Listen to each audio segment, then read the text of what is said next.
माहीन की नई नई शादी हुई थी, तालीम याफ्ता, खूबसूरत और खुश गुफ्तार। लाहौर की एक मुअज़्ज़ज़ फैमिली में ब्याही गई थी। शौहर आसिफ दबंग लेकिन माँ का लाडला, और सबसे बढ़कर सास बेगम तलअत खुद को घर की रानी समझती थीं। बरसों का तजर्बा, महफिल में मरकज़े निगाह रहने की आदी। माहीन शुरू से ही सबके दिल जीतने में लग गई। किचन में महारत, बातचीत में तहज़ीब, सलीका ऐसा कि घर की महफिलें उसकी तारीफों से गूंजने लगें। अजीज़ो अकारिब जब भी आते कहते, वाह बेगम तलअत, क्या बहू लाई हैं, आपकी तरबियत कैसी शानदार है। बेगम तलत के चेहरे पर मुस्कुराहट होती मगर दिल में चंगारी सी लगती। ये तो मेरी महफिलें चढ़ा रही है। ये सब तो पहले मेरे गिर्द बैठते थे।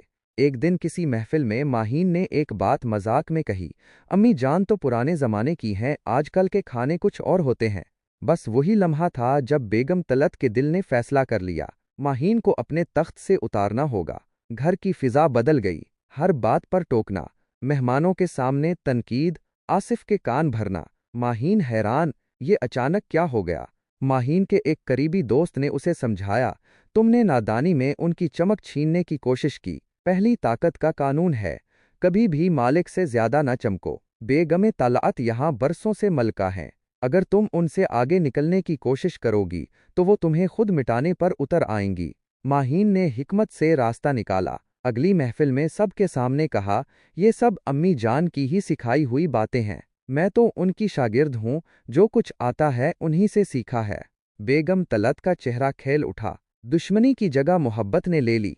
माहीन समझ चुकी थी, सास हो या दुनिया, इक़्तिदार के तख्त पर बैठे लोगों को उनका ताज दिखाते रहो ताकि वो खुश रहें, और तुम खामोशी से ताकत जमा करते रहो। सबक, कभी भी अपने मास्टर या बर्तर की चमक मधम ना करो, वरना वो तुम्हें ही मधम कर देगा।